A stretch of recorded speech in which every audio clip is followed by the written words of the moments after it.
आप जुड़े हुए हैं जीएम एजुकेशन में। चर्चा का विषय है एज रिलैक्सेशन संबंधी नियमावली पर किया जा रहा है चैलेंज। आप सभी जानते हैं कि अगर एज में शिथिलता नहीं बरती जाएगी शिक्षा विभाग के द्वारा तो आगामी जो बीपीएससी आयोग के द्वारा TRE-4 की वैकेंसी आने वाली है वह शून्य सन्नाटा साबित होगा अधिकतम उम्र के अभ्यर्थियों के लिए। इससे पहले जितने भी लोग न्यायालय में जाते थे वह फेज पर जाते थे, अर्थात एडवर्टाइजमेंट पर केस करते थे। आपने देखा है कि एडवर्टाइजमेंट की जो प्रक्रिया होती है और काउंसलिंग की प्रक्रिया के बीच में समय अंतराल कम होता है, और जब जजमेंट आता है तो न्यायालय में डिबेट के समय यह जानकारी होती है जज माननीय न्यायाधीश को कि काउंसलिंग प्रक्रिया या परीक्षा संचालन ख़त्म हो गया, बहाली की प्रक्रिया चल रही है। वैसी स्थिति में केस को कर दिया जाता है डिसमिस।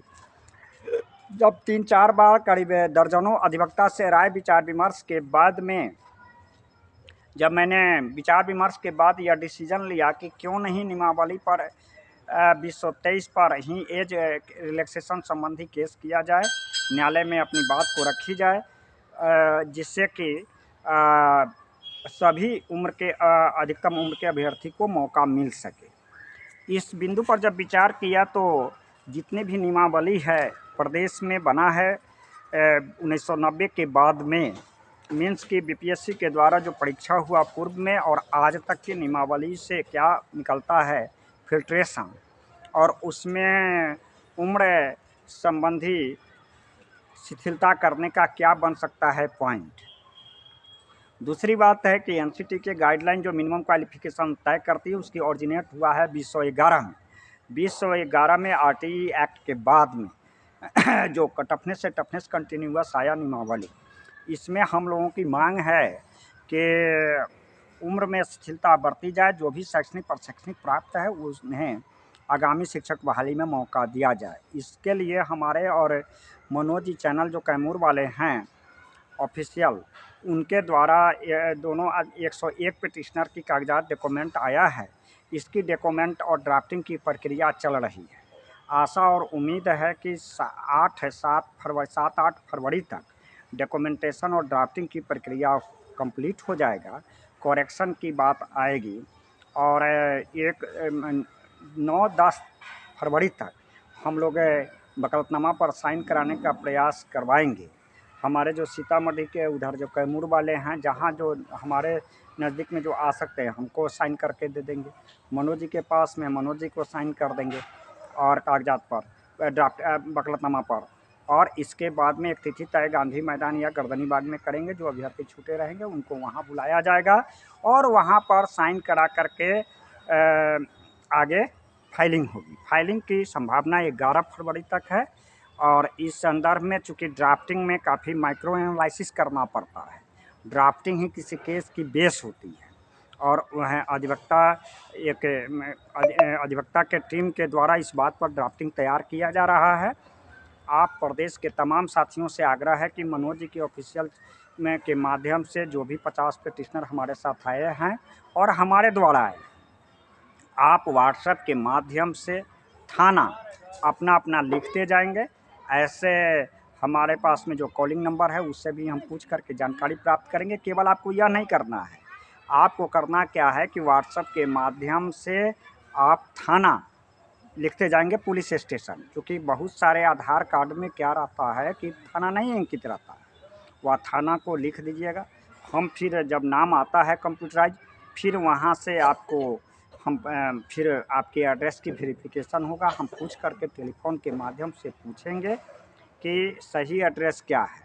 यह करीब 6 फरवरी तक है, 7 फरवरी तक। इसलिए इसमें कुछ ड्राफ्टिंग और डॉक्यूमेंटेशन काफ़ी माइक्रो प्रक्रिया होती है, सूक्ष्म प्रक्रिया होती है। इसमें लगता है एक समय और इसके बाद में 10 या 11 फरवरी तक फाइलिंग निश्चित तौर पर होगा और उसी समय उससे पहले आपसे वकालतनामा तैयार किया जाएगा। और इसमें आप मनोज जी ऑफिशियल के द्वारा भी 50 पिटिशनर्स हैं, हमारे द्वारा कुल 101 पिटिशनर की संभावित संख्या है। 2-4 आगे पीछे हो भी सकता है, 10 के करीब में। इसलिए आप प्रदेश के तमाम साथियों से आग्रह है कि एज रिलैक्सेशन की लड़ाई किसी त्रिपुरारी झा और मनोज जी ऑफिशियल का न हो कर के आप सभी का है, आप लड़ें।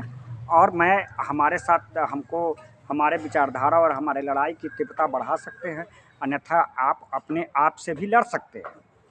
न्यायालय हो, शिक्षा विभाग हो, सरकार हो, राजनेता हो, इन तमाम साथियों से प्रदेश से आग्रह है कि आप अपनी लड़ाई को इतनी मजबूती दें कि TRE-4 शून्य बटा सन्नाटा आपके लिए साबित नहीं हो।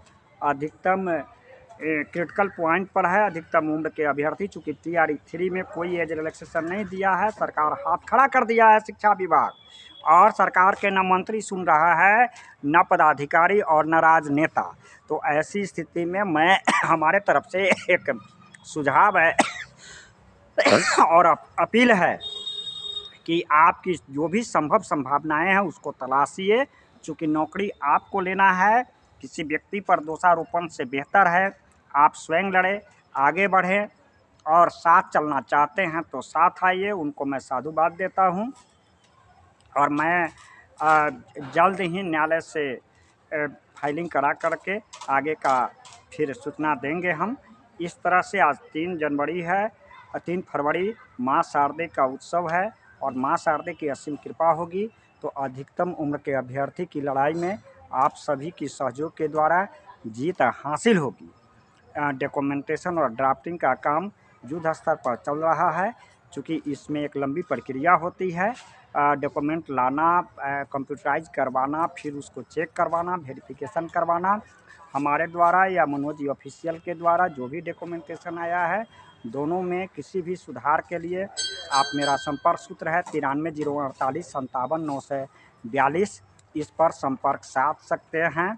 अन्यथा टेलीफोन का प्रयोग कम कीजिएगा, चूँकि हमारे स्थिति आप भी मना स्थिति को समझिए कि एक दिन में 200 कॉल को अटेंड करना पड़ता है और सभी को जवाब देना पड़ता है। तो आप सभी से आग्रह है कि आप केस की पूरी वस्तु स्थिति डॉक्यूमेंटेशन वेरिफिकेशन के लिए मेरा संपर्क सूत्र है 93 048 57 942 पर संपर्क साध सकते हैं। 101 पिटिशनर के साथ आगे की लड़ाई जारी होगी न्यायालय में जा कर के प्रथम सेट, और इसकी संख्या आगे और पीछे भी 10 आगे पीछे बढ़ सकता है। इसलिए आपकी लड़ाई मजबूती है, कहीं से कमज़ोर नहीं है। आप अपनी सुझाव व्हाट्सएप के माध्यम से दे सकते हैं, और आगे जो भी सूचना होगा हम आपको चैनल के माध्यम से बताएंगे। एज रिलैक्सेशन की लड़ाई किसी त्रिपुरारी झा का नहीं, मनोज कुमार सिंह का नहीं, ऐसे तमाम अभ्यर्थी